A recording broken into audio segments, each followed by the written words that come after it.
the business plan and longevity, your brother's career and your career. Yeah. Don't you think, as far as matchup wise, I guess your manager helps with that because, your brother beats Nate Robinson.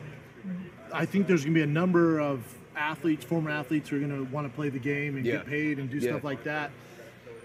But at what point does it get kind of dicey? You know what I'm saying? Like actually dangerous? Because your brother's talking about Connor McGregor. Dog, I'm fighting Floyd Mayweather. That's what I'm saying. What do you mean? We're here. It's dicey.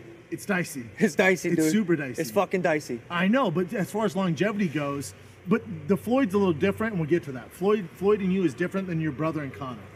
It's different. Yeah, I agree. Completely different. I agree.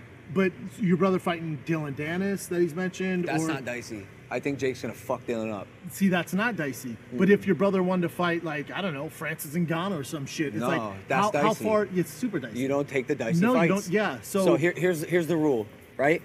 In general, if you've been boxing your whole life and you want to box Jake and I on a prize fight and get your name out there, like, fuck you. Yeah. Like, my rule is gonna be this: if you're a boxer and you want to be on a title card with me, we're gonna go into the octagon. And you're gonna have to do MMA with me. Because you can wrestle. Yeah. Yes. If you're a celebrity, we can box. But you just don't take the super dicey fights. And I say that ironically, fighting the best boxer on the planet and shit. Different. We'll get to that. Okay. But I'm saying that's Tell me why. So your brother versus Connor, I see that, I flinch. I flinch because Connor isn't a guy who's retired, not past his prime. You're talking about one of the most vicious KO artists, one of the best strikers, probably the best striker besides Israel Stylebender that we have to offer. Yeah. And he's still a younger dude. I know. And he's also similar in size to Jake. Jake's a little smaller than me, and Connor's bigger than Floyd, right? I'm bigger than Jake, and Floyd's smaller than Connor. There's a full 50-pound gap between us. So as far as longevity goes, it's like that wouldn't be the best path to take for your brother. For you and Floyd, it's different because Floyd is 43, I think. Yeah, 43. 43 years old, retired, defensive boxer. You're going to be the bigger guy. Yeah. If it goes as these boxing experts think, and you were to lose, it's not the end of the world. I'm not saying you're going to lose. I'm not saying any of this, but I'm saying it's not the end of the world. We can still sign other fights. You know what I'm saying? But if your brother gets flatlined by Connor, it's going to be a tough sell down the road. Jake said this on my podcast, and I think a lot of people are missing this. As dumb as we make Jake Paul out to be, he's fucking not. And he said on my podcast that in 36 months, 3 years, he'll be ready to fight McGregor. Like, that's his timeline. That makes me feel better. That's his timeline. Yeah, that's fine. He's fully aware of the caliber of athlete that... Oh, I thought you wanted to fight him now. No. Yeah. I'm sure if money was on the table, he would do it. Yeah. I mean, you and I both know that wouldn't be super smart. No. But just as far as longevity, not as far as making money, yeah, it makes sense. We're fucking unreasonable people. Nothing we do makes sense. If in January or last year I said on my podcast, dude, I'm fighting Floyd Mayweather. If you said it, you'd laugh at me. I wouldn't. Not if you said it. I promise I wouldn't. Really? No. If you said that, they I'm would. Like, all right. They would. Everyone would laugh. It's unreasonable. It makes no fucking sense. And like, I still laugh. It's happening. I'm like, oh, she's still laughing. Yes. Bro, we're unfucking reasonable. Everything we do is unreasonable until it's fucking reasonable. Until it actually happens. Yeah. And most of it has. So like, we'll keep saying shit. We'll keep prodding the media. They'll keep taking their digs at us and trying to discredit us or invalidate the shit we do until it fucking happens. Yeah, they don't matter. And it's weird too because the space you guys are from, or even from my perspective with comics and stuff, I know comics who crush ticket sales wise, their podcasts, their merch, they're millionaires. Yeah. But they always want this validation from the mainstream.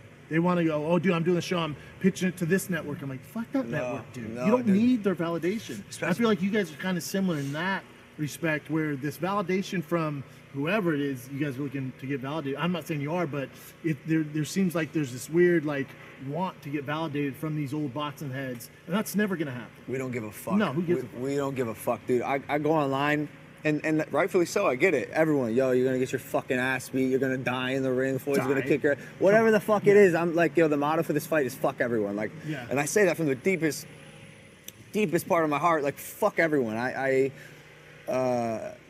I don't really care what everyone thinks is going to happen in this fight. I know what I believe, and it does not require or rely on the belief of others. You wouldn't be in this position if you were taking comments to heart and listening to the critics. You wouldn't be here, man. No, in any facet. Absolutely not. You sure as fuck wouldn't be on my show, and I wouldn't be here. Yeah. You know what I'm saying? So I think we both have that in common. But the other thing is, when you think about Floyd Mayweather, your head's where? Like when you that fight February 20th, where are you at with things? Obviously, you think you're gonna win. What you mean? Like, you know you're fighting arguably the greatest fighter to ever do it, greatest boxer to ever do it, Yeah. defensive boxer, smaller boxer, older. Yeah. So when you got the call to do it, and you posted that, which I think made you look human. I thought that was a great thing to post. Oh. Because I think a lot of people are like, oh, Logan's just this wild dude. I blah, thought blah, blah. about not posting it. It's funny you bring that up. You talking about the one on TikTok where I was like my reaction to the fight. I'm glad you posted that. It makes you seem human. I'm in this weird space where check this out. As an entertainer, as a showman, I want to do the, yo, fuck you, I'm going to kick your ass, sell the fight, big, flashy, man-to-man type shit.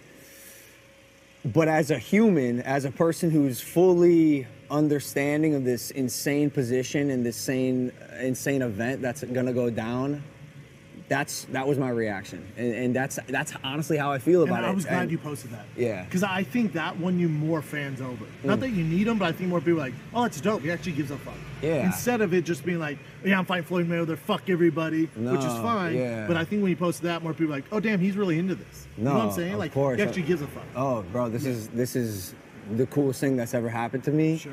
And I think the biggest mistake Floyd can make is to just underestimate how serious I'm taking this. Like, I'm not going in there just to fight Floyd Mayweather. I'm going in there to beat Floyd Mayweather. Yeah, and when you think about the matchup, I think, and we'll talk about your team that you're working with, I think it'd be a mistake for your team, and you guys know this, you're a smart person, to think that Floyd's going to be that sit on the ropes, counter puncher, let you tee off on him. No, he's going to try to fuck me up. Because you've seen his earlier fights, right? Like, he has that in him. Yeah. You saw in the Connor McGregor fight where he downloads your movement. You know, he's not only is he the greatest defensive fighter of all time, he's also the smartest as far as boxing IQ goes. Yep. So he downloads your movement, downloads what you want to get done, and then he takes over. So with Connor, you see Connor having some success, right? God damn. And then he downloaded the data, his movement, and started to pressure him. Floyd, which I don't think he's gonna do with you. I think out of the gate he kills that. Yeah, he's gonna try to kill me. Sure. Yeah, no, I totally get it. Yeah, he wants to fuck me up. Yeah. I want to fuck him up. Yeah. So now what? Now it's basically now you got the best of all time versus the guy, the big guy. The big guy. Yeah. the once defeated versus the undefeated. Correct. Well, yeah. The camp you're surrounded with. Yeah. Who is that? Because we had a similar coach. I had a coach, Tony Jeffries, who came in to help for one of your KSI fights, and he texted me because I go, "How's he looking?" He goes, "Mate, he's British as fuck." Yeah. He goes, "Mate, this kid can move. Yeah. This kid can crack." I he think- was an Olympic bronze medalist. Yeah, I know. I remember him. Yeah. Yeah, I follow his stuff on social media. Whew, man, I think we surprise a lot of people. It's what I've done my whole life. I just exceed expectations, and I don't think there's anything online that's representative of how good I am or the level at which I'm operating at this point in my life when it comes to boxing. Sure. I think my last fight wasn't indicative in the slightest. I remember after it happened, bro, the bell rang at the end of the 6th round, and I had half a tank left. Yeah. It was, I mean, you probably had fights where you just like felt off. Something just didn't click that day. It felt like some divine shit wasn't operating. Yeah. And it was on the other side. And I was like, okay, Yeah. on this particular day, he was the better man.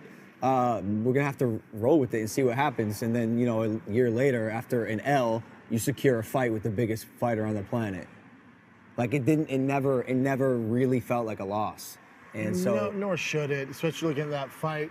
Yeah, fighting's weird. Where I'd tell my coach, huge fight. I'd be in the locker room. I'd go, if I could just do this tomorrow at 2:00, Yeah. I'm telling you, I'd beat the shit out of this guy. I told my my managers before my last fight, I was like, I don't feel too good. I have to start slow. I go, the first couple rounds, I'm really not gonna do shit, and then I'll try to catch him in the 4th. Yeah. And I got him in the 4th. Yeah.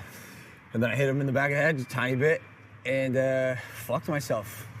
Yeah. Fucked myself good. And do we know the rules? Is Floyd's camp setting the terms As far as rounds, I think weight? I think there's 6 rounds. 6 2-minute rounds? 3. Okay. Yeah, it's a fight. Yeah. It's a fight. Yeah, okay. And I don't think there's a weight as of now. Dude,